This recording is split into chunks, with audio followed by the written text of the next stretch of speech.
কোটি টাকার মালিক হলে জীবনের সফলতা আসে না। গাড়ি বাড়ি ইন্ডাস্ট্রির মালিক হলে, ক্ষমতায় গেলে জীবনের সফলতা ওই আল্লাহ পাক বলছেন, হে বিশ্বাসীরা, জীবন তোমার সফল হবে আল্লাহকে ভয় করো। কারে ভয় করতে হবে? রাষ্ট্রকে, পুলিশকে, আর্মিকে, প্রধানমন্ত্রীকে, প্রেসিডেন্টকে। কারে ভয় করতে হবে? জোরে চিল্লায় কর, আল্লাহ রাব্বুল আলামিনকে ভয় করো, নেক কাজ করো। সেই নেক কাজগুলি তোমার জন্য জান্নাতে যাওয়ার ওসিলা হয়ে যাবে। সুবহানাল্লাহ।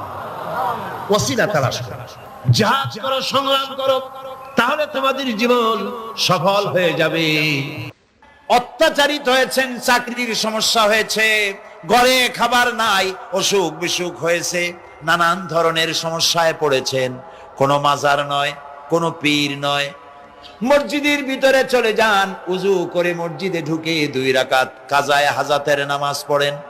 রাসূলুল্লাহর উপরে যখনই বিপদ হতো তিনি নামাজে দাঁড়ায় যেতেন। সুবহানাল্লাহ বলো। আপনি কেন যাবেন একটা কবরের কাছে? আপনার সাহায্য কামনার জন্য কোনো পীর নয়, আপনার সাহায্যের জন্য কোনো কবর নয়, সাহায্য পাওয়ার জন্য কে? আল্লাহ চান আপনার ঈমানটা খালেস হোক। আল্লাহ তাআলা এটা বরদাস্ত করতে পারেন না যে মানুষ কারো কাছে গিয়া আরেকজনের কাছে গিয়ে নথি স্বীকার করুক। আল্লাহ সহ্য করেন না। ইন্না শিরকা লাযুলমুন আযীম, শিরক হচ্ছে মস্ত বড় জুলম, অত্যাচার। আল্লাহ সব থেকে অপছন্দ করেন কোন গুনাহ? বলেন, শিরক। আল্লাহ সহ্যই করেন না। কেন করেন না? একটা যুক্তিতে আসে, যারা বিবাহ করেছেন তাদের স্ত্রী যদি স্বামীর সাথে যে ধরনের হাসি খুশি প্রেমের আদান প্রদান করে, স্বামী ছাড়া যদি আরেকজন পুরুষের সাথে এরকমের ভাব বিনিময় করে, ফোনে কথা বলে, প্রেম করে, খুব সুন্দর করে ভালোবাসা দিয়ে যদি চিঠি লেখে অন্য পুরুষের কাছে, অথবা প্রেম নিবেদন করে, তাহলে স্বামীদের অবস্থা কেমন হবে বলেন? এইটার জবাব দিতেও যদি দেরি হয় তো খুবই কুলক্ষণ। হ্যাঁ, ভয়ানক হবে, ভয়ানক হয়ে যাবে। নিজের চরিত্র যতই যা হোক, বউর চরিত্র ভালো চাই। আচ্ছা বলেন তো, স্ত্রী আপনার সঙ্গে যেভাবে প্রেমের হাসি হাসে, প্রেম নিবেদন করে, ওই রকম আরেকটা পুরুষের কাছে সাথে করলে আপনার সহ্য হয় না কেন? আপনি স্ত্রীর উপর আপনার অধিকারটা কতখানি, কি জন্যে? আপনার স্ত্রীর যে হাসি, যে মিষ্টি হাসি, যা আপনার প্রাণ কেড়ে নেয়, ওই হাসিতে আপনার কোনো অবদান আছে বলেন? তার যে টানা টানা চোখ, সুন্দর ভ্রু, মাথায় অনেক লম্বা চুল, শরীরটা সুন্দর, যৌবন, রূপ, এর ভেতরে আপনার কোনো অবদান আছে? হ্যাঁ আছে, একটু তো আছেই। আপনি যে মুখ দিয়ে বউটা হাসে, সেই ঠোঁটে একটু লিপস্টিক লাগাইছেন। যে চোখের জন্য আপনি পাগল, সেই চোখে একটু কাজল লাগাইছেন। শরীরটাকে পেঁচাবার জন্য সুন্দর একটা শাড়ি কিনে দিছেন। একটা শাড়ি দিয়ে, একটু লিপস্টিক কিনে দিয়ে, চুলের একটা ক্লিপ কিনে দিয়ে, একটা ভালো শাড়ি কিনে দিয়া স্ত্রীর উপরে যদি এত অধিকার আছে যে কোনদিন মৃত্যু পর্যন্ত কোন প্রেমের হাসি, ভালোবাসার আদান প্রদান আপনি ছাড়া আর কারো সাথে করতে পারবে না, এইটা যদি আপনার অধিকার এভাবে প্রতিষ্ঠিত হয়, তাহলে এই হাসি যিনি দিলেন, এই দাঁত, এই সুন্দর চোখ, এই রূপ, এই যৌবন যা আল্লাহ তাআলা দিলেন, তার সামনে কোন পীর অথবা কবরের সামনে যদি হাত পাতে আল্লাহ বরদাস্ত করেন না। কথা কি বুঝে আসছে? কথা বুঝে আসছে? আলহামদুলিল্লাহ বলেন। আলহামদুলিল্লাহ। বুঝলেই আমাদের কষ্ট সার্থক। আলহামদুলিল্লাহ বলুন। আমরা যেন আল্লাহরে চিনতে পারি, বুঝতে পারি। আমার বিশ্বাস করুন, কোরআন আমার সামনে, আল্লাহর কসম, কোন জীবিত পীর, কোন মৃত্যু পীর আমার ভাগ্যের ভালো বা মন্দ করার কোন অধিকার রাখে না, রাখে না, রাখে না। কোন পীর ফু দিয়ে আমার ভাগ্যকে ভালো বানাই দিতে পারবে না, পারবে না, এবং আমার একটা চুলও বাঁকাও করতে পারবে না। খাইরিহি ওয়া শাররিহি মিনাল্লাহ তাআলা। আমার ভালো আমার মন্দ করার একমাত্র মালিক কে? এক আঙ্গুল আকাশের দিকে উঁচু করে চিৎকার দিয়ে বলুন কে? আবার বলেন, আবার বলেন, আবার বলুন। হাত নামান। আল্লাহ কবুল করুন, বলেন আমিন। আমার এই বক্তব্য দিয়ে আমি কোন পীরকে অমর্যাদা করছি না। পীর সাহেবদের কাছে পীর কোন শরীয়তের শব্দ নয়। কোরআন এবং হাদিসে কোথাও পীর বলে কোন শব্দ নাই। এটি ফার্সি শব্দ। এই শব্দের অর্থ হলো বৃদ্ধ। তো পীর যদি বৃদ্ধ হয় ভালো কথা, তিনি যদি আলেম হন আরো ভালো কথা। কিন্তু বাপ পীর ছিল, উনিও সেই সুবাদে পীর। ইলেম নাই, তোনার নিজের কাছেই তো টর্চ নাই। আপনাকে অন্ধকারে উনিও ম্যানহোলের মধ্যে পড়বে, আপনারে নিয়ে পড়বে। আলেম হইতে হবে, পীর যদি হয় আলেম হইতে হবে, এক নম্বর কথা। দুই নম্বর কথা হলো তিনি ব্যবসায়ী হবেন না। ধর্মের নামে তিনি ব্যবসা করবেন না। তিনি মানুষকে হেদায়েতের পথ দেখাবেন। প্রয়োজনে জেলে যাবেন, প্রয়োজনে ফাঁসির মঞ্চে দাঁড়াবেন। তিনি নিজেকেই ইসলামের সব আমি করি, আর ইসলাম কারো কাছে নাই। যারা ইসলাম করলো 70-80 বছর ধরে, রাজনীতির পথ দেখালো, তারা ইসলামের দল না, ওনারটাই ইসলামের দল। এই ধরনের ফাজলামি বক্তব্য থেকে বিরত থাকতে হবে। এই ধরনের বেয়াদবিপূর্ণ বক্তব্য থেকে বিরত থাকতে হবে।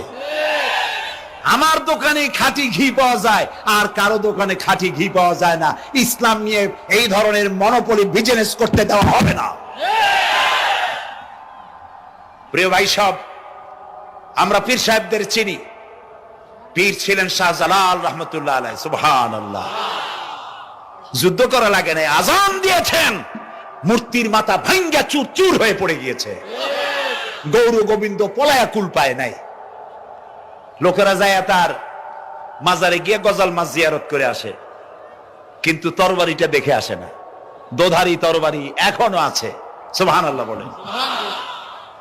পীর ছিলেন হযরতে বাহাউদ্দিন নকশবন্দি, মুজাদ্দিদ আল ফিসানি রহমতুল্লাহ আলাইহি, বড় পীর আব্দুল কাদের জিলানী রহমতুল্লাহ আলাইহি, খাজা মঈনুদ্দিন চিশতি রহমতুল্লাহ আলাইহি, শাহজাহান আলী রহমতুল্লাহ আলাইহি। কত ওলিউল্লাহর মাজার দিয়ে আমার দেশ ভরা। আলহামদুলিল্লাহ কর। এরা একদিকে মানুষকে মুরিদ বানায়া মুরিদের টাকা দিয়ে নিজেদের পকেট ভরেন নাই। ওনারা এরকম করতেন না, এইরকম করতেন।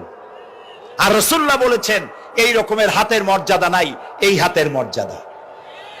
আমি পীর দেখছিলাম, বাইতুল শরফের পীর হযরত শাহ আব্দুল জব্বার সাহেব, আল্লাহ তাআলা জান্নাতুল ফেরদাউসের মেহমান বানায়নি। এই বাংলাদেশে শত শত মসজিদ, মাদ্রাসার এতিমখানা তৈরি করে গেছেন। সুবহানাল্লাহ। বৃষ্টির মৌসুমে চট্টগ্রামের বাড়ি তার, 14 বছর মাদ্রাসায় ওয়াজিদিয়া চট্টগ্রামে 14 বছর বুখারী শরীফ পড়িয়েছেন। কি মানের আলেম, খালি পীর না।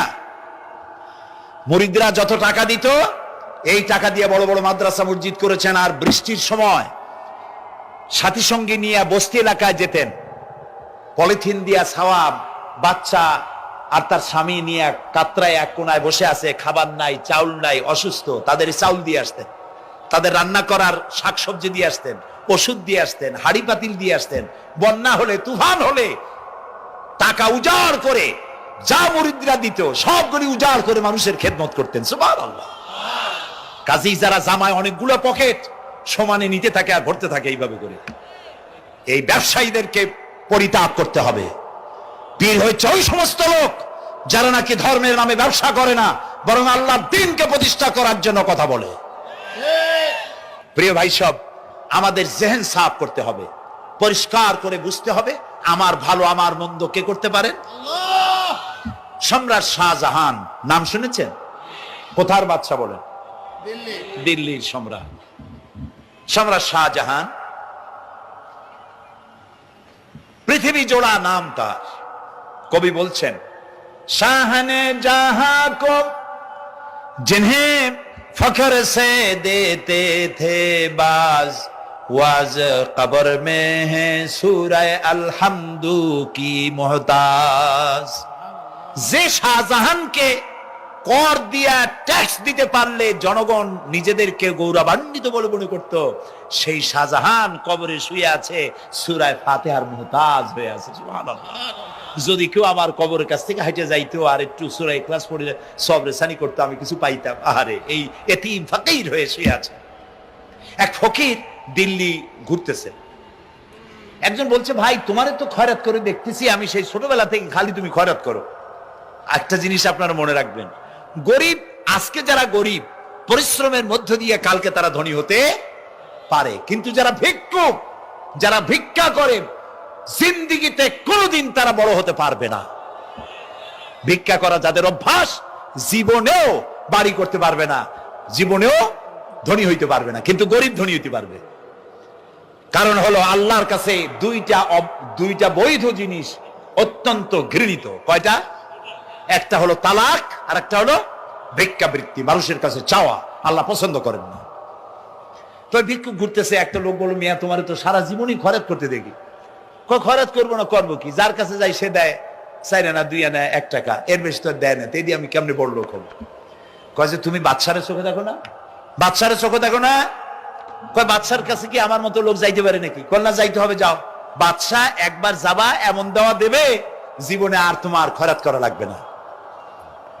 পাতি শিয়ালের পিছনে ঘুরে তো লাভ নাই, পাতি শিয়ালে খায় মুরগি, তোমার একটা ঠ্যাং দেবে, দাঁতের খেলালের কাজ হবে না। বাঘের পিছনে ঘোরো, বাঘে খায় গরু আর হরিণ, একটা রান দিলে তুমি 1 সপ্তাহ খাইতে পারবে। কাজে ঘুরতে গিয়েও বোঝা উচিত কার সাথে ঘুরি। তো বলছে বাদশার কাছে যাও। তো বাদশারে পাবো কই? কই তো দেখলাম কেবল মসজিদে ঢুকলো। তারপরে ফকির গিয়ে দাঁড়ায় আছে বারান্দায়, দেখে যে উনি বাদশা ভেতরে বসে হাত তুলে আছে ভাবে, আর চোখ দিয়ে পানি পড়ে দাড়ি ভিজে ভিজে পড়তেছে। নামাজ শেষ করে, মোনাজাত শেষ করে বাদশা বেরিয়েছেন। কোন বাদশা? শাহজাহান। বাইরে আসার পর ফকির বলল, আসসালামু আলাইকুম, বলে ফকির রওনা করছে। বাদশা বলে, দাঁড়াও, তুমি যে রওনা করলা, তোমার তো ভিক্ষুক মনে হয়, আর লোকেরা যারা ভিক্ষুক না তারাও তো আমার কাছে চায়, আর তুমি তো ভিক্ষুক, চাইলে না কেন কিছু? ভিক্ষুক বলে, জাহাপানা, আমি কিছু চাইতে এসেছিলাম আপনার কাছে, কিন্তু আপনার করুণ অবস্থা দেখে আমার জ্ঞানের চোখ খুলে গিয়েছে। আমি দেখতে পেলাম আমি যার কাছে চাইতে এসেছি, আমি তো কান্দি না, হাতও পাতি নাই। যার কাছে চাইতে আসতাম দিল্লির সম্রাট, আবার কোন সম্রাটের কাছে হাত পেতে ভিক্ষুকের মতো কি জানি চায়, আর চোখ দিয়া পানি পড়ে দাড়ি ভিজে ভিজে পড়ছে। আমার জ্ঞানের চোখ খুলে গেছে, দুনিয়ার বাদশার কাছে আর চাইবো না। বাদশা কান্দে যে বাদশার কাছে, তার কাছেই চাইবো। প্রিয় ভাই সব, এই জন্যে জিহেন সাফ করে ফেলুন। দুনিয়ার কোন মানুষের জন্য, মানুষের কাছে নয়, কোন কবরে নয়, কোন কারো কাছে নয়, আল্লাহ তাআলার কাছেই আমরা নামাজের মধ্যে ঘোষণা করেছি, ইয়াকা না'বুদু ওয়া ইয়াকা নাস্তাঈন। আল্লাহ তাআলা, তোমার একমাত্র ইবাদত করি, তোমার কাছেই সাহায্য চাই। কাজী সাহায্য আল্লাহর কাছে। কার কাছে চাইবো বলেন? আল্লাহ আমাদের ঈমান পোক্ত করে দিন। আমরা বলি আমিন, আমরা বলি আমিন। অসুখ বিসুখ হইলে পরে ধৈর্য ধরবেন। অনেক মানুষ আছে জ্বর হইলে কয় যে এত নামাজ পড়ি, খালি জ্বর আমারই হয়, এত রোজা রাখি, ভালো ভালো কাম করি, আমার ছেলের অসুখ মোটে সারি না। এই জাতীয় কথা বলবেন না। মুমিনের পায়ে যদি কাঁটাও ফোটে, সওয়াব থেকে খালি নাই। ধৈর্য ধরতে হবে। কাঁটা ফুটছে, বলেন ইন্না লিল্লাহ। আজাবান লিল মুমিন, মুমিনের জন্য বড়ই আশ্চর্য ব্যাপার, বিপদ হইলেও শুকর আদায় করে, আর সুখে থাকলেও শুকর আদায় করে। সুবহানাল্লাহ বিহামদি। বিপদ আসলে সে বলে ইন্না লিল্লাহি, বলেন ইন্না লিল্লাহি ওয়া ইন্না ইলাইহি রাজিউন। আর যখন শান্তি আসে বলে আলহামদুলিল্লাহ। দুই অবস্থায় তার জন্য নিয়ামত আল্লাহর তরফ থেকে সে পায়, আলহামদুলিল্লাহ। প্রিয় ভাই সব, তো আল্লাহর উপর ঈমান আনার জন্য কয়টা শর্ত বলছিলাম? এই যে প্যাচ লেগে গেছে, কয় যে 3টা। আল্লাহর উপর ঈমান আনার জন্য শর্ত কয়টা? 4টা। 4টার বলছি কয়টা? 2টা। আরেকটা হচ্ছে আল্লাহর কুদরত এ বিশ্বাস করা। আল্লাহর কুদরত মানে শক্তি। আল্লাহর কিছু বিশ্বাস করবেন, বলেন জোরে? শক্তি। আকাশ এবং জমিনের শক্তিশালী কে? কিন্তু আমার দেশের জনগণ, কিছু কিছু রাজনীতিবিদরা বলে জনগণই নাকি সকল ক্ষমতার সকল শক্তির উৎস। কি পাগল! তুমি ক্ষমতার উৎস? নাকের মধ্যে ময়লা, দাঁতে ছাতা, পেটের মধ্যে দুর্গন্ধ ভরা, ক্ষমতার উৎস। আশ্চর্য কথা। এই যে ক্ষমতার উৎস, হাজার হাজার লোক এখানে বসা, দুইটা ভাউয়া ব্যাংক যদি দুই কোণা দিয়ে ঢোকে, ভাউয়া ব্যাংক চেনেন? বিগ সাইজের ব্যাংক, দুইটা যদি দুই দিক দিয়ে ঢোকে লাফাইতে লাফাইতে, সামনে যারা আছে এমনি লাফাবে। অন্তত টঙ্গী তামিরুল মিল্লাত মাদ্রাসা ছাড়াইয়া তারপরে ফিরে তাকায় বলবে, ভাই আমরা দৌড়াই কেন? ব্যাংকের সামনে অসহায়, বল্লা ভীমরুলের সামনে অসহায়, সাপের সামনে, বিচ্ছুর সামনে অসহায়, তারা কয় সকল ক্ষমতার উৎস জনগণ। কপাল পোড়া! ক্ষমতার উৎস জনগণ নয়। এটা কোরআনের সাথে কন্ট্রাডিকশন হয় এ কথায়। আল্লাহ বলেছেন আন্নাল কুওয়াতা লিল্লাহি জামিয়া, সকল ক্ষমতার উৎস কে? চিল্লায় বলো। ক্ষমতা কি দেখছেন? মাত্র 1.5 মিনিট। কয় মিনিট? মাত্র 1.5 মিনিট। আল্লাহ বলেছেন কোন? সাথে সাথে তামিলনাড়ু, মালয়েশিয়া, ইন্দোনেশিয়া, থাইল্যান্ড, মালদ্বীপ, শ্রীলঙ্কা, 2 লক্ষ লোক শেষ, 1 লক্ষের খোঁজ নাই। সমুদ্রের পানি 33 ফিট উঁচু হয়ে এসছে। সুবহানাল্লাহ কইতে ইচ্ছে করে না? বিজ্ঞানীরা বলেছেন ভারত মহাসাগরের তলদেশে ফাটল ধরেছে, ওর কয়েক কিলোমিটার নিচে ভূমিকম্পের উৎপত্তি হয়েছে। ভারত মহাসাগরের পানি 3 হাত না 4 হাত, কত কিলোমিটার আল্লাহ জানে। এই কয়েক কিলোমিটার নিচে যে মাটি, সেই মাটিরও কয়েক কিলোমিটার নিচে ভূমিকম্পের উৎপত্তি। এখান থেকে ভূমির কম্পন হয়েছে, সেই ভূমিকম্পে সমস্ত মহাসাগরের মধ্যে, ভারত মহাসাগরের মধ্যে জলকম্পন শুরু হয়েছে। পানির কম্পন, মাটির কম্পন একসাথে। 33 ফিট উঁচা, মানে 4 তলা বিল্ডিং এর মতো উঁচু হয়ে আসছে পানি। 4 তলা পরিমাণ উঁচু হয়ে পানি চলে আসছে।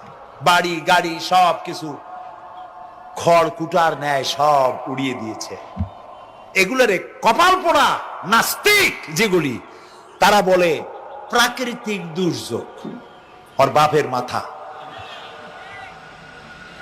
আচ্ছা, প্রাকৃতিক দুর্যোগ, প্রকৃতি কি? কোন জন্তুর নাম? প্রকৃতি কোন জন্তু জানোয়ারের নাম? প্রকৃতি নিজে চলে না কেউ তাকে চালায়? কে চালায়? কপাল পোড়া রাথা বোঝে না। বিশ্ববিদ্যালয়ের শিক্ষক হয়েছে তো, আল্লাহ দিয়ে আসি কোথায়? তবে সব খারাপ না, ভালো আছে আলহামদুলিল্লাহ। কিছু আছে কপাল পোড়া। বিশেষ করে শান্তিনিকেতনে যারা পড়াশোনা করে আসে, সাহিত্য চর্চা করে, এই সাহিত্য চর্চা করতে করতে এক পর্যায়ে কপাল পুড়ে যায়। আল্লাহরে চিনতে পারে না। সব চেনে, আল্লাহরে চেনে না। আল্লাহ এখন চিনাইতেছে ভালো করিয়া। প্রিয় ভাই সব, কওমে আদ, কওমে সামুদ, এগুলিকে আল্লাহ তারা ধ্বংস করেছেন। কিয়ামতের আগে এই যে 7টা আকাশ, এই আকাশ সম্পর্কে অবিশ্বাসীরা তারা বলেছে আকাশ বলতে কিছুই নেই, এটা নাকি অনেক দূরে, তাই নীলা নীলে দেখা যায়। কি কপাল পোড়া চিন্তা করো, নীলা নীলা দেখা যায়। এই আকাশ মহাশূন্য। এই আকাশগুলিকে, আকাশ কয়টা? কয়টা স্তর? 7টা। এগুলি কাতাইয়ে সিজিল্লিল কুতুব। কোরআনে কারিমে আল্লাহ তাআলা বলেছেন কিতাবের পৃষ্ঠার মতো কিয়ামতের আগে একটার পর একটা ঠাস ঠাস করে পড়বে, ভেঙে চুরি চুরমার হয়ে যাবে। ওয়াইদাল বিহারু ফুজ্জিরাত, আল্লাহ তাআলা বলছেন ইদাস সামাউ ফাতারাত ওয়াইদাল কাওয়াকিবু ইনতাসারাত ওয়াইদাল বিহারু ফুজ্জিরাত। আকাশের তারকাসমূহ বিক্ষিপ্ত হয়ে পড়বে। অসংখ্য তারকারাজি, বিশাল বিশাল তারকা বিক্ষিপ্ত হয়ে পড়বে। চন্দ্র সূর্য একটার সাথে আরেকটা ধাক্কা লেগে চাঁদ আর সূর্য আলো হারিয়ে ফেলবে, একাকার হয়ে যাবে। পাহাড়গুলো উঁচু করে আল্লাহ তাআলা জমিনের উপরে আছাড় মারবেন, কাল ইহনিল মানফুস, তুলার মতো উড়ে চলে যাবে। সুবহানাল্লাহ বলবা না?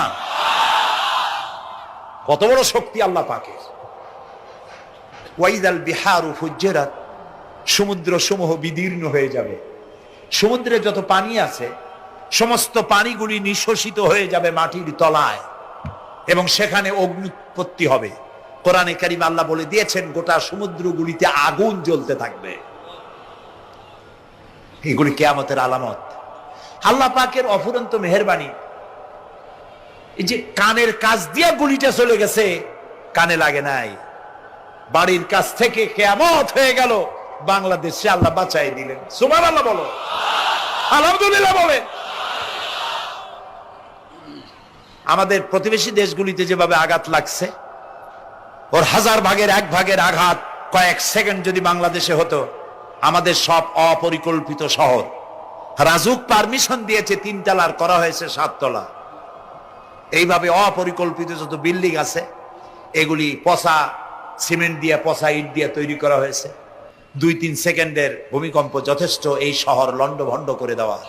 অসংখ্য মানুষ মারা যাবে, অসংখ্য বাড়িঘর শেষ হয়ে যাবে। এদেরকে রেস্কিউ করার মতো মডার্ন ইকুইপমেন্টসও গভর্নমেন্টের কাছে নাই। এই জন্য আল্লাহর কাছে সেজদা দিয়া গুনার তওবা করতে হবে, আল্লাহ আমাদের মাফ করে দাও, আমার এই গরিব দেশটাকে কিয়ামত পর্যন্ত এই গজব থেকে বাঁচাও। প্রিয় ভাই সব, আল্লাহ তাআলার ক্ষমতার ওয়াজ আমি আজ করতে পারবো না, অনেক লম্বা হয়ে যাবে। কারণ আমাকে 3টা পুঁজির কথা তো কমসে কম বলতেই হবে, অল্প করে হলেও। শুনবেন তো? আল্লাহ তৌফিক দিক, বলেন আমিন। আল্লাহ তাআলার ক্ষমতায় বিশ্বাস করা, তার প্রচন্ড ক্ষমতা, যা খুশি তাই বলেন করতে পারেন। মরাকে জিন্দাকে মারতে পারেন, মরুভূমিতে ফুল ফুটাতে পারেন। সুবহানাল্লাহ, যা খুশি তাই করতে পারেন। এই শক্তি সহকারে আল্লাহকে বিশ্বাস করতে হবে। 4র্থ নম্বরে আল্লাহর হুকুম এবং হাকাম, আদেশ নিষেধ। আমি আল্লাহরে বিশ্বাস করি, এই কথার কোনো দাম নাই যদি তার আদেশ না মানি। এই কথার কোনো দাম নাই যদি তার নিষেধকে আমি আমার জীবনে প্রত্যাহার না করে চলতে পারি। মুসলমান বলে দাবি করার কোনো মূল্য নেই। একদিকে নামাজ পড়ি, আর একদিকে ওজনে কম দেয়, খাদ্যে ভেজাল দেয়, বেপরদা করি, মিথ্যা কথা বলা হয়, ওজনে কম দেয়, খাদ্যে ভেজাল দেয়, জমিনের আইল ঠালে আমানতের খেয়ানত করে, আল্লাহর হুকুম মানা হলো না, রাসূলের আদেশ মানা হলো না। আল্লাহর উপর ঈমান আনার জন্য 4র্থ শর্ত হচ্ছে আল্লাহ যা বলেছেন মাথা নত করে মেনে নিতে হবে, বলতে হবে সামি'না ওয়া আতা'না। বলেন সামি'না ওয়া আতা'না, শুনলাম আর মেনে নিলাম। বলেন তো জোরে, শুনলাম আর মেনে নিলাম। সুবহানাল্লাহ বলেন। মুমিনেরা এই প্রশ্নই করবে না মদ হারাম কেন, মুমিনেরা এই প্রশ্নই করবে না জুয়া হারাম কেন, মুমিনেরা এই প্রশ্নই করবে না জেনা হারাম কেন। একটাই জবাব, মদ হারাম কেন? আল্লাহ হারাম করেছেন তাই হারাম। জেনা হারাম কেন? আমার আল্লাহ হারাম করেছেন তাই হারাম। জুয়া হারাম কেন? আমার আল্লাহ হারাম করেছেন তাই হারাম। কোন যুক্তি নাই। যুক্তির, আল্লাহর নিষিদ্ধ জিনিসে যুক্তি তালাশ করে কেবলমাত্র শয়তান। আল্লাহর আদেশ নিষেধের যুক্তি তালাশ করে কে? শয়তান। মুমিনের কাজ হলো সামি'না, বলেন, ওয়া আতা'না, শুনলাম আর মানলাম, বাস, শেষ কথা, খালাস। এই গেল 4টি শর্ত পুরো হয়ে গেল। এই 4টি শর্ত যদি পূরণ করতে পারি তাহলে আল্লাহরে বিশ্বাস করছি এটা প্রমাণিত হবে, এটা জাস্টিফাই হবে, এটা সত্যতা প্রমাণ হবে যদি আল্লাহ হুকুম মতো। 1 নম্বরে হলো, আমি আবার কথাটা প্যাকেট করে দিই যাতে করে আপনারা বাড়ি নিয়ে যাইতে পারেন। আল্লাহর উপরে ঈমান এনেছি, এই কথাটাকে কমপ্লিট করার জন্য শর্ত কয়টা? 4টা। 1 নম্বরে আল্লাহর অস্তিত্বে বিশ্বাস, বলেন আল্লাহর অস্তিত্বে বিশ্বাস। 2 নম্বরে আল্লাহর গুণাবলীতে বিশ্বাস। 3 নম্বরে আল্লাহর ক্ষমতায় বিশ্বাস। 4 নম্বরে আল্লাহর আদেশ এবং নিষেধে বিশ্বাস, মান্য করে চলা। আল্লাহ যেন এই তৌফিক আমাদের দেয়, বলেন আমিন। আল্লাহ রাব্বুল আলামিন দুনিয়ায় শান্তি, আখিরাতে জাহান্নাম থেকে মুক্তি দেওয়ার জন্য আল্লাহ পাক আমাদেরকে একটা ব্যবসার কথা বলেছেন। ওই ব্যবসায় পুঁজি কয়টা? বলেন। 3টা পুঁজি। বলছি কয়টা? দেখেন যে কেমনি প্যাঁচ লাগে। বলছি মাত্র একটা, সে একটা ডাল বাইর করছি 4টা। এবার আসেন মূল পয়েন্টে। এবার দ্বিতীয় পয়েন্ট, রসুলের প্রতি ঈমান। আমরা তো রসুলের প্রতি ঈমান আনছি কিনা বলেন? রসুলের প্রতি ঈমান এনেছি। আমাদের এই ঈমান যথেষ্ট নয়, কারণ আমাদের ঈমান হলো রবিউল আউয়াল মাসে ঈমান তাজা হয়, ঠিক না? ঠিক না? রবিউল আউয়াল মাস যখন আসি, ব্যানারটা নাই, শামিয়ানাটা নাই, রাস্তাগুলিতে ফ্ল্যাগ লাগাই আর আলোক সজ্জা করি। মন্ত্রীরা আসেন, নেতারা আসেন, সিরাতুন নবী মাহফিলে দাঁড়ায় বলেন নবীর আদর্শ অনুসরণ করা ছাড়া উপায় নাই। অথচ ওনার পা থেকে শুরু করে মাথা পর্যন্ত নবীর আদর্শ নাই। আবার এই নেতা রামকৃষ্ণ মিশনে, রামকৃষ্ণ পরমহংসদেব তার মঞ্চে গিয়ে বলেন রামকৃষ্ণের নীতির ছাড়া বিকল্প কিছুই নেই। আবার গৌতম বুদ্ধের জন্মবার্ষিক উদযাপনের জন্য সেখানে গিয়ে বলেন গৌতম বুদ্ধের অহিংস নীতি অনুসরণ করা ছাড়া জাতির যোগীনাথ হওয়ার আর কোনো পথ নাই। যেখানে যায় সেই জায়গার গুলি ধরে। রবিউল আউয়াল মাস আসতে পারে, আলোকসজ্জা করে ইয়া নবী সালামু আলাইকা, ইয়া রাসূল সালামু আলাইকা। এরপরে গরম গরম জিলাপি রাসূলুল্লাহকে বুঝায় দেওয়া হলো, হে রাসূল আপনি তাকিয়ে দেখেন কত মহব্বত আপনারে করি, আপনার মহব্বতের জন্য আমাদের শহরের কোন মিষ্টির দোকানে আর মিষ্টি নাই, সব আমরা খাইয়া শেষ করছি। এই হলো মহব্বত। এই মহব্বতে এই ঈমানে কাজ হবে না। এই ঈমানে বলেন কাজ হবে না। কোন ঈমানে কাজ হবে? রাসূলের প্রতি ঈমানের অর্থ কি? এর অর্থ হচ্ছে নবী করিম সাল্লাল্লাহু আলাইহি ওয়াসাল্লাম আমাদের রাসূল, আমাদের নেতা। আমাদের রাসূল আমাদের নেতা, আমরা তার উম্মত, তার অনুসারী। অনুসারীর কাজ কি? নেতার পূর্ণাঙ্গ অনুসরণ করণ। রাসূলুল্লাহর আনুগত্য করতে হবে, এটা কে বলেছেন? আল্লাহ রাব্বুল আলামিন সূরা আলে ইমরানের মধ্যে বলেছেন কুল ইন কুনতুম তুহিব্বুনাল্লাহ ফাত্তাবিউনি ইউহিব্বুকুমুল্লাহ ওয়া ইয়াগফির লাকুম যুনুবাকুম আল্লাহু গফুরুর রহিম। হে নবী আপনি বলুন, তোমরা যদি আল্লাহকে ভালোবাসো তাহলে তোমার কাজ হচ্ছে, তোমরা যদি আল্লাহকে ভালোবাসো তাহলে তোমরা আমার আনুগত্য করো, আমার অনুসরণ করো। কার? রাসূলের। বলেন কার? রাসূলের অনুসরণ যদি তোমরা করো, খেয়াল করে শুনতেছেন তো? আল্লাহ তাআলা বলছেন নবী আপনি বলেন তোমরা যদি আল্লাহকে ভালোবাসো, তোমাদের এই দাবি যদি সত্য হয়, তাহলে আমার অনুসরণ করো, আমার আনুগত্য করো। আমার অনুসরণ, আমার আনুগত্য করলে পরে তোমাদের কে আল্লাহ রাব্বুল আলামিন ভালোবাসবেন এবং তোমাদের তামাম জিন্দেগীর সমস্ত গুনাহ খাতা আল্লাহ তাআলা মাফ করে দিবে। আমরা কি গুনাহ মাফ করাইতে চাই? বলেন চাই? আসুন রাসূলের আনুগত্য করুন। রাসূলের আনুগত্য কিরকম? রাসূল যেভাবে মোস কাটছে আমরা সেইভাবে মোস কাটবো। তিনি দাড়ি যেভাবে রাখছেন আমরা সেইভাবে রাখবো। তিনি চুল কাটছেন যেভাবে সেইভাবে করব। তিনি পায়ের নখ, হাতের নখ যেভাবে কাটছেন সেইভাবে করব। তিনি যেভাবে বিবাহ করেছেন সেই সুন্নত অনুযায়ী বিবাহ, তিনি যেভাবে দেশ চালাইছেন সেইভাবে দেশ চালাবো। রাসূলের অনুসরণের অর্থ শুধু এই নয় যে তিনি যেভাবে সুরমা লাগাইছেন আমি ওইরকম সুরমা দেব, তিনি যেভাবে কদু খাইছে আমিও কদু খাবো, এইটা নয়। এটা নয়, শুধু রাসূলের আনুগত্য হবে মুরগির ফার্ম থেকে শুরু করে জাতিসংঘ পর্যন্ত, জীবনের সব ক্ষেত্রে। আর বিশ্বাস করতে হবে তিনি শেষ নবী, তারপরে আর কোন নবী আসবে না। আল্লাহ রাব্বুল আলামিন সূরা আহজাবের মধ্যে বলেছেন মা কানা মুহাম্মাদুন আবা আহাদিম মির রিজালিকুম ওয়ালাকির রাসূলুল্লাহি ওয়া খাতামান নাবিয়্যিন। মুহাম্মদ সাল্লাল্লাহু আলাইহি ওয়াসাল্লাম তোমাদের কোন পুরুষদের পিতা নন, তিনি আল্লাহর রাসূল এবং তাকে দিয়ে নবুয়তের মিশনকে খতম করে দেওয়া, কমপ্লিট করে দেওয়া হয়েছে। আর কোন নবী, রাসূলুল্লাহ বলেছেন লা নাবিয়্যা বাদি ওয়ালা রাসূল, আমার পরে আর কোন নবী আসবে না, রাসূল আসবে না। কথা বুঝে আসছে? আল্লাহর নবীর পরে আর কোন নবী হবে না।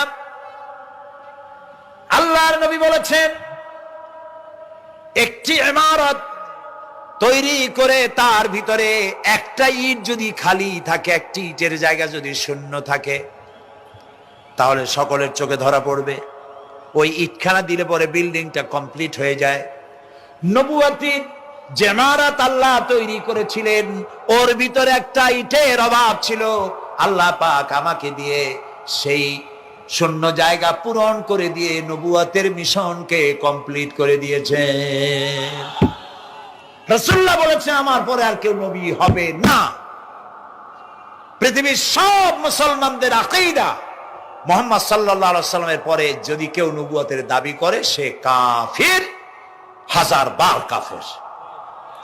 তারা যারা তাকে যারা নবী মানবে তারাও। রাসূলুল্লাহ বলেছেন, আমার পরে 30 জন মিথ্যেবাদী নবুয়তের দাবি করবে। তার মধ্যে একজন তো দাবি করছে রাসূলের জীবদ্দশায়, একটা ছিল মেয়ে লোক আর একটা ছিল পুরুষ। পুরুষটার নাম ছিল মুসাইলামা কাযযাব, নামই ছিল কাযযাব। কাযযাব মানে মিথ্যাবাদী। দেখছেন অবস্থা, নামই মিথ্যাবাদী। উম্মতেরা কইল যে আপনি তো একজন নবী, আমরা সৌভাগ্য আর দুর্ভাগ্য হোক আপনারা নবী বলে মানলাম। মুহাম্মদ সাল্লাল্লাহু আলাইহি ওয়াসাল্লামের কাছে প্রায় জিবরাইল আসে আর ওহী আনে, আর আপনি আমাদের কোনো ওহী দিতে পারলেন না পর্যন্ত। কয় যে কেবল না নবী হইলাম, অপেক্ষা করো, ওহী আসবেন। বেশ কিছুদিন যাওয়ার পর খুব চিন্তা ভাবনা করে কয় যে ওহী একটা আসছে। উম্মতেরা সব দৌড়ে আসছে, কি ওহী? কয় যে এইমাত্র শেষ রাত্রে জিবরাইল আসছিল, আইসে আমারে কয়ে গেল একটা সূরা নাজিল করলো। সূরাটা কি? ইন্না আতাইনাকাল আকাক ফাসাল্লি লিরাব্বিকা ওয়াজআক ইন্না শানিয়াকা হুয়াল আবলাগ। উম্মতেরা কয় সর্বনাশ, এই সূরা পড়তে গেলে তো আমরা কাইসা মরে যাব। এর অর্থ তো খুব বিকায়দা। কি কি সূরা নাজিল হইল আপনার উপরে? ইন্না আতাইনাকাল আকাক মানে আমি তোমাকে হুতুম পেশা দান করেছি, সুতরাং তুমি তোমার প্রভুর উদ্দেশ্যে নামাজ পড়ো আর চিৎকার মারো, কারণ তোমার শত্রুরা সাদা এবং কালো বর্ণের। আমরা তো আগামাথা কিছু বুঝলাম না, কি হই? আচ্ছা ঠিক আছে, পয়গম্বর মুহাম্মদ সাল্লাল্লাহু আলাইহি সাল্লামকে তার উম্মতেরা নিয়ে যায় তাদের বাগানে, মাঝে মধ্যে নিয়ে যায়। নিলে পরে যে কুয়ায় পানি থাকে না, শূন্য কুয়া পানিতে ভরে যায়। যে গাছতলা দিয়ে তিনি হেঁটে যান, যে খেজুর গাছে খেজুর নাই, সেই গাছতলা দিয়ে রাসূল হেঁটে গেলেন, গাছে ফল ধরে যায়। আপনি তো এরকম কিছু দেখাইতে পারেন না। কয় তোমরা তো আমার নেও না, চলো না যাই। নিয়ে গেছে, যাইয়া দেখে যে কুয়ার পার দিয়ে যায়, যে কুয়ায় পানি থাকে তা থাকে না, শুকায় যায়। যে গাছতলায় দিয়ে যায় ওই গাছে খোরমা থাকলে সাথে সাথে খড়গুড়ি ঝরে যায়। উম্মতের কয় কি একটা কপাল পড়া নবী পাইলাম ভাগে। আল্লাহ তারে শেষ করছে দুনিয়া থেকে, জাহান্নামে চলে গেছে। সেই মহিলাটাও গেছে, সেও গেছে। রাসূলুল্লাহ বলেছেন এইরকম 30 জন মিথ্যাবাদী নবুয়তের দাবি করবে কিয়ামতের আগ পর্যন্ত। গোলাম আহমদ কাদিয়ানী, এ হলো ইতিহাসে আমরা যদ্দ পাই তার পর্যন্ত 28 জন হয়েছে। মুহাম্মদ সাল্লাল্লাহু আলাইহি সাল্লামের ইন্তেকালের পর ওকে নিয়ে হয়েছে 28 জন। কয়জন হইল? বাকি আছে কয়জন? তাই বলে কিয়ামত যে এই 2 জন হইলি আগামী বছর বা 5-6 বছরের মধ্যে কিয়ামত হবে ওইটা চিন্তা করেন না। এই পৃথিবীতে একটা লোক আল্লাহ শব্দ উচ্চারণ করার যদি থাকে, কিয়ামত সে পর্যন্ত হবে না। সুবহানাল্লাহ। সুতরাং বহুত দেরি আছে কিয়ামতে। তবে ওর মতো আরো শয়তান 2 জন আসবে। গোলাম আহমদ কাদিয়ানী বলল, আমি পয়গম্বর, আমি নবী, আমার উপরে ওহী আসে। তো তার সঙ্গে ওই যুগের বড় আলেম মাওলানা আতাউল্লাহ শাহ বুখারী রাহমাতুল্লাহ আলাইহি, তিনি বললেন, আচ্ছা তুমি যে নবুয়তের দাবি করো, এই শক্তি তুমি পাও কই? কয় যে আমার শক্তি তো কোরআন, কোরআনের মধ্যেই আছে আমার কথা। কোথায়? কয় সূরা সফের মধ্যে আছে। ইয়াতি মিন বাদি ইসমুহু আহমদ। ঈসা আলাইহিস সালাম আমার ব্যাপারে ফোরকাস্ট করেছেন, ভবিষ্যৎবাণী দিয়েছেন যে আমার আল্লাহ পাকের কথা। তিনি হচ্ছেন গোটা বিশ্বের সর্বশ্রেষ্ঠ চরিত্রের আধার। তার চরিত্রের সার্টিফিকেট আল্লাহ পাক দিচ্ছেন। চরিত্রের সার্টিফিকেট কে দিলেন? আল্লাহ পাক দিয়েছেন। কোরআনে কারীমের মধ্যে আল্লাহ রাব্বুল আলামিন বলেন, ওয়া ইন্নাকা লাআলা খুলুকিন আযীম। নবী হে, আপনি হচ্ছেন পুত পবিত্র চরিত্রের উপরে প্রতিষ্ঠিত। সুবহানাল্লাহ ওয়া বিহামদিহি, আপনি শ্রেষ্ঠ চরিত্রের উপরে প্রতিষ্ঠিত। দেখুন রাসূল করিম সাল্লাল্লাহু আলাইহি ওয়াসাল্লাম নবুয়ত পাওয়ার পর যখন তিনি ঘরে প্রবেশ করেছেন, সর্বপ্রথম হযরত জিবরাইলের সঙ্গে জীবনের প্রথম দেখা, ভয় পেয়েছেন, শরীরে জ্বর এসেছে এবং হযরতে খাদিজাকে গিয়ে বলছেন যে আমাকে ঢেকে দাও, আমি ভয় পেয়েছি।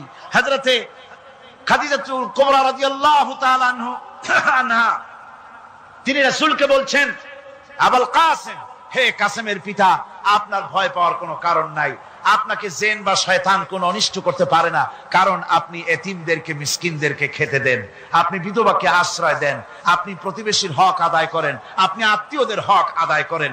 কি সার্টিফিকেট দিচ্ছেন? স্ত্রী তো স্বামীর জন্য ভালোবাসা দিতে পারে, মহব্বত দিতে পারে, জান দিতে পারে, কিন্তু ঈমান তো আনতে পারে না। ঈমান আনা তো এত সহজ ব্যাপার না।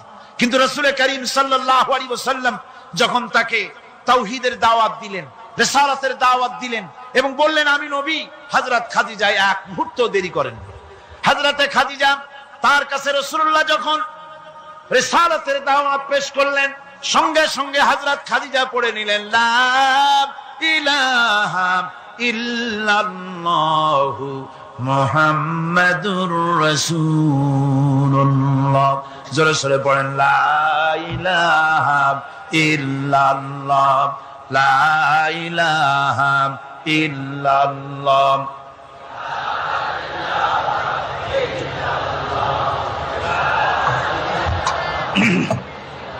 মুহাব্বতের সাথে জোরে জোরে পড়েন লা ইলাহা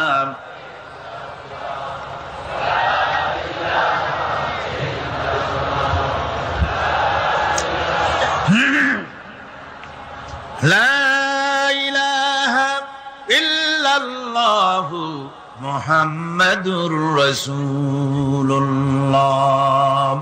আমার বন্ধুগণ, রাসূল করিম সাল্লাল্লাহু আলাইহি ওয়াসাল্লামের উপরে স্ত্রী ঈমান আনলেন।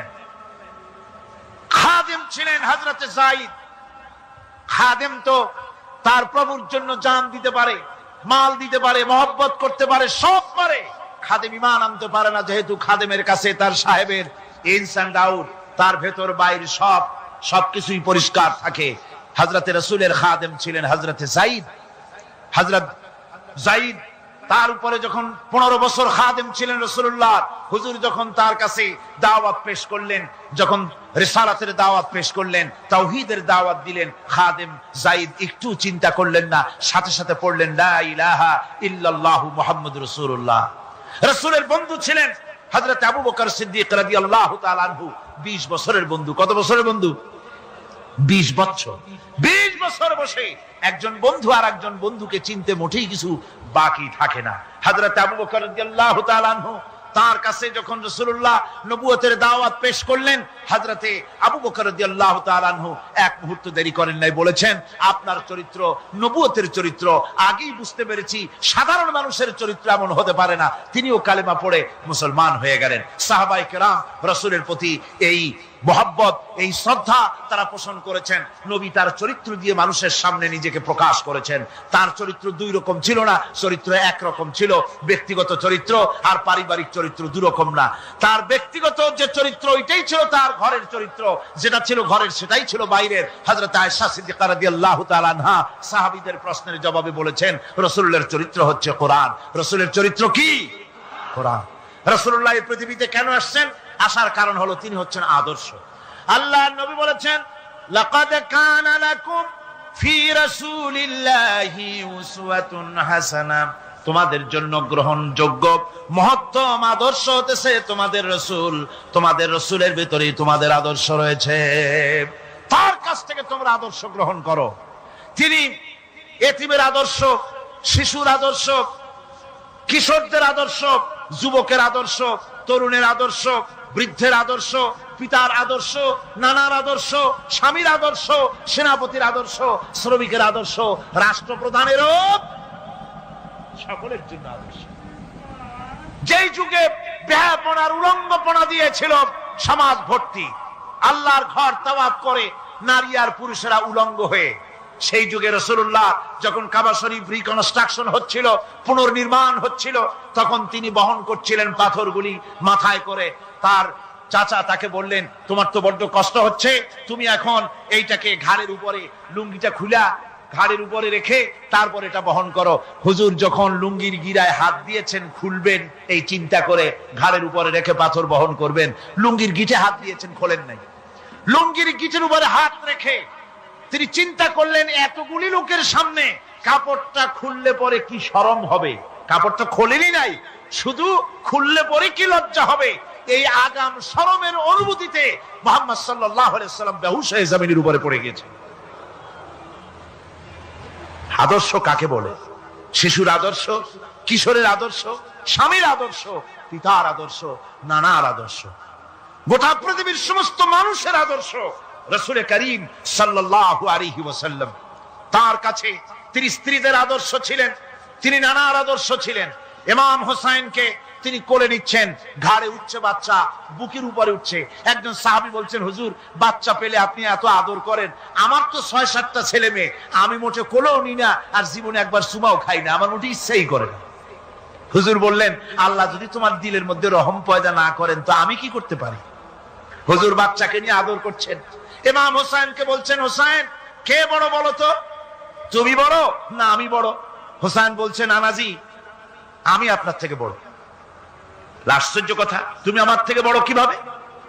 হোসেন বলছেন, নানাজি বলুন তো আপনার পিতার নাম কি? হুজুর বলছেন, আমার পিতার নাম আব্দুল্লাহ। হোসেন বলছেন, এই আব্দুল্লাহ এই পর্যন্তই শেষ, আপনি তো আমার পিতার মতো পিতা পান নাই, আমার আব্বার মতো আব্বা আপনার আছে। আমার আব্বাকে বলা হয় আসাদুল্লাহিল গালিব, সমস্ত কাফেরদের জন্য বিজয়ী বীর বাঘ আমার আব্বা। এবং আমার আব্বা সম্পর্কে আপনি বলেছেন, আনা মাদিনাতুল ইলম ওয়া আলিয়ুম বাবুহা, আমি হচ্ছে একটি জ্ঞানের রাজ্য, আর আলী হচ্ছে সেই রাজ্যে প্রবেশের প্রধান তোরণ। আমার বাপের মতো বাপ আছে আপনার? হুজুর আশ্চর্য হয়ে গেলেন, বাচ্চা বলে কি? হোসেন বলছেন, নানাজি এবার কোন তো দেখি, এবার বলুন তো দেখি আপনার মায়ের নাম কি? হুজুর বলছেন, আমার মায়ের নাম আমেনা। হযরত হোসেন বলছেন, এই আমেনা পর্যন্তই শেষ, কয়জনে চিনবে কর? আমার মায়ের মতো একটা মা আপনার আছে? আমার মায়ের মতো একটা মা আপনি পেয়েছেন? আমার মাকে চেনেন? আমার মা হচ্ছেন জান্নাতের সাইয়্যিদাতুন নিসা, জান্নাতের সমস্ত মহিলাদের সরদারিনী আমার মা ফাতিমাতুজ জাহরা রাদিয়াল্লাহু তাআলা আনহা। আমার মায়ের মতো একটা মা আপনি পেয়েছেন? হোসেন বলছেন, নানাজি আরো বলবো নাকি? কয় হ্যাঁ বলো। বলছেন, নানাজি এবার কোন তো দেখি আপনার নানার নাম কি? হুজুর বলছেন, আমার নানার নাম আব্দুল ওয়াহাব। হোসেন বলছেন, এবার আপনি মানুষের কাছে জিজ্ঞেস করেন কয়জন এই আব্দুল ওয়াহাব রয়েছেন? আপনি কি আমার নানার মতো একটা নানা পেয়েছেন? আমার নানাকে আপনি জানেন? আমার নানা সাইয়্যিদুল মুরসালিন, আশরাফুল আম্বিয়া, রাহমাতুল লিল আলামিন, বিশ্বনবী জনাবে মুহাম্মদ রাসূলুল্লাহ সাল্লাল্লাহু আলাইহি ওয়াসাল্লাম।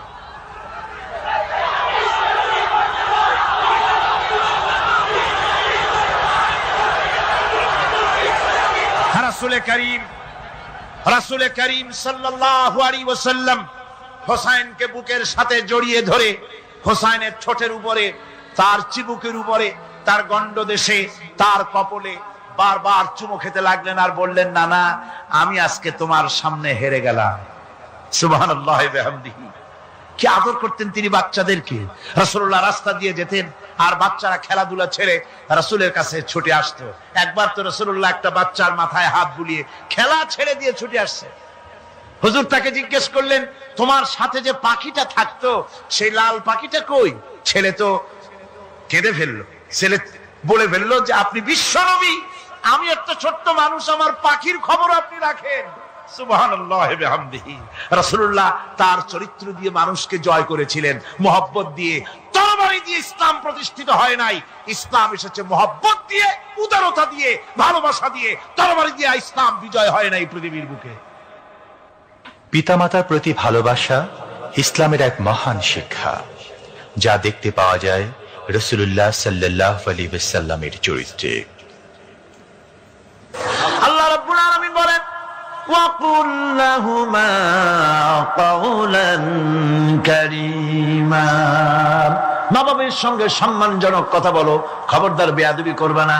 আর মা বাপের জন্য, তাদের জন্য আমি আল্লাহ রাব্বুল আলামিনের কাছে দোয়া করো, রব্বিরহামহুমা কামা রাব্বায়ানি সাগীরা। পড়েন সবাই, রব্বিরহামহুমা কামা রাব্বায়ানি সাগীরা।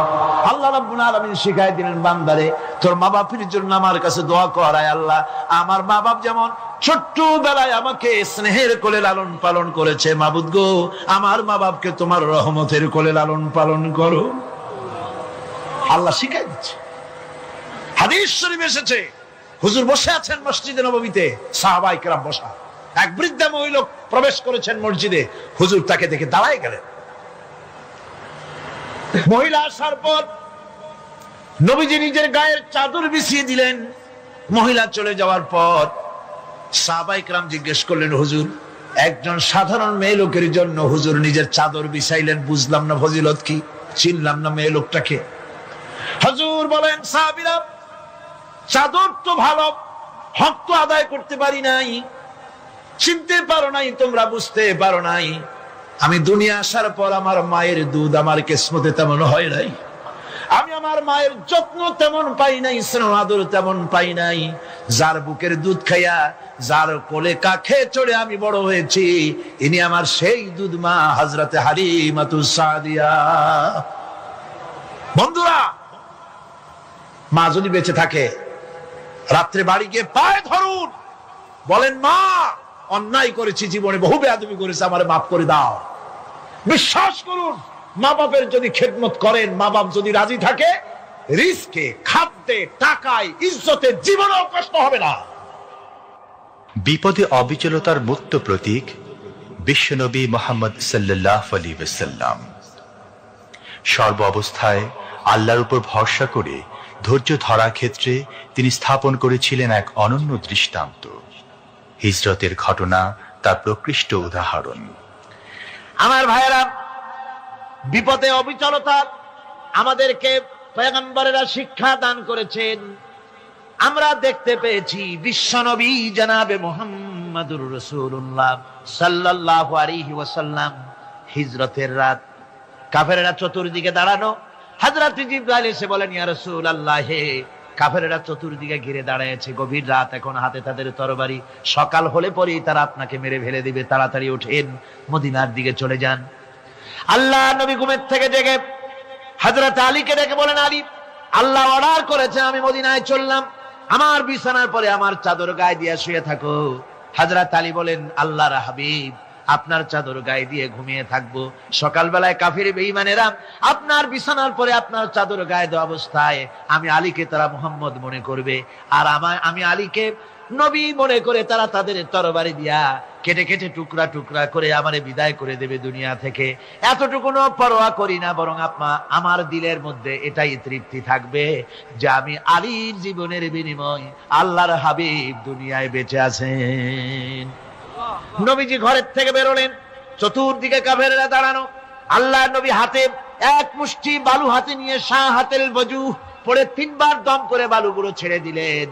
বালিগুলি ঘরের চতুর্দিকে কাফেরদের চোখে চলে গেল। পরবর্তী সময় রব্বুল আলামিন ডেকে বলেন, নবীরে, বালি যখন নিক্ষেপ আপনি করেছিলেন, ধুলাগুলি আপনি তো শুধু নিক্ষেপ করেছিলেন, কিন্তু চতুর্দিকে কাফেরদের চোখে গেল কেমনে?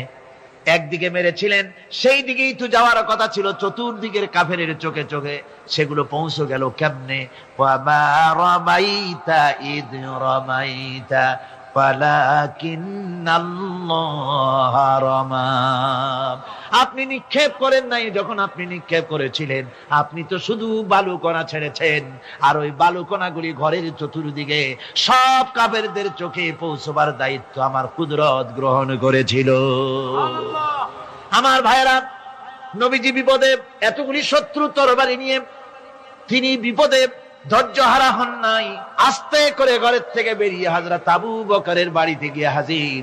দরজায় গিয়ে আওয়াজ দিলেন, আবু বকর। অমনি দরজা খুলে গেল। লাব্বাইক ওয়া সাদাইক। হুজুর বলেন, আবু বকর রে, একটা ডাকে কেমনে সাড়া দিলে? তুমি কি ঘুমাইছিলে না?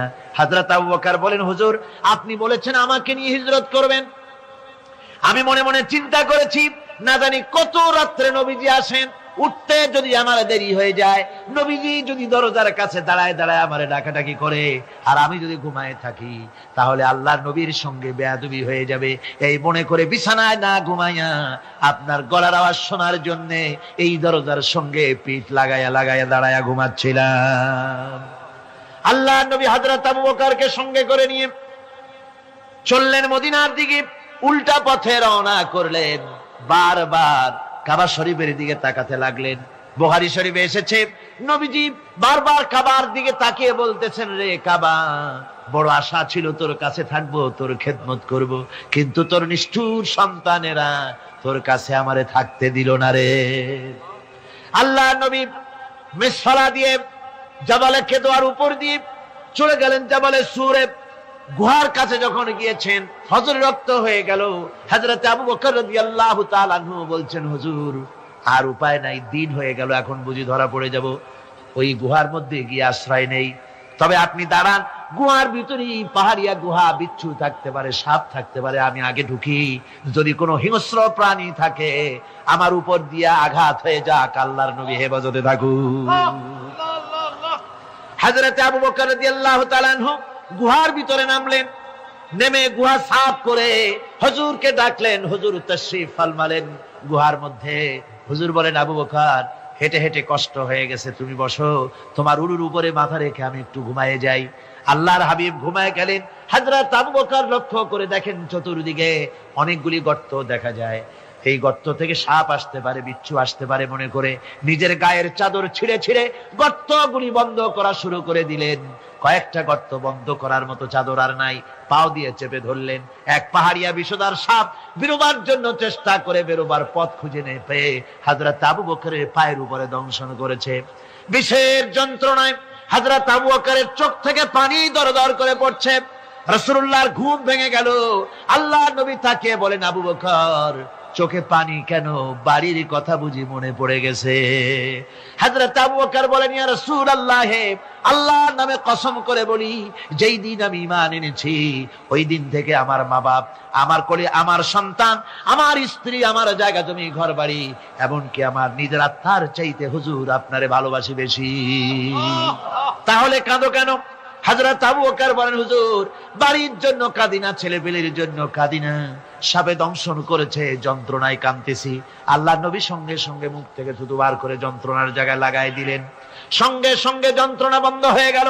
হুজুর বললেন, আবু বকর প্রথম যখন তোমার এই আঘাত করেছিল সাপে, আমাকে কেন তাড়াতাড়ি বলো নাই? এতক্ষণ তো তোমার কষ্ট হতো না।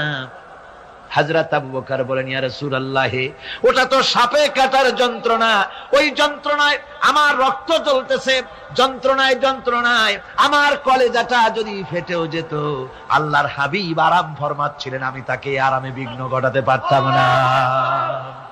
আমার ভাইয়েরা, হযরত আবু বকর হযরত রাসূল দুজন বসে আছেন। এমনি সময় কাফের বেঈমানেরা খুঁজতে খুঁজতে জায়গা মতো এসে গেছে। একজনে বলে ভিতরে আছে, আর একজনে বলে নাই। পায়ের যদি থাকবে তাহলে মাকড়সায় জাল বুনালো কি করে, পাখি ডিম পেড়ে বসে আছে কি করে, তাদের সন্দেহ হতে লাগলো। এর মধ্যে নাই, একজন বলে আছে আর একজন বলে নাই। হযরত আবু বকর ভয়ের চোটে কেঁদে ফেলেছেন, হুজুর আর উপায় নাই। এই যে অবস্থা, এই অবস্থার ভিতরে, এই অবস্থার ভেতরেও আল্লাহ নবী এতটুকু ঘাবড়ে যান নাই। শত্রুরা তরবারি নিয়ে এসেছে, সুযোগ পেলেই একটু তাকালেই দেখতে পাবে, তুলে মেরে ফেলে দেবে। আল্লাহর হাবিব মোটেই ধৈর্য হারালেন না, এতটুকু হতাশ হলেন না।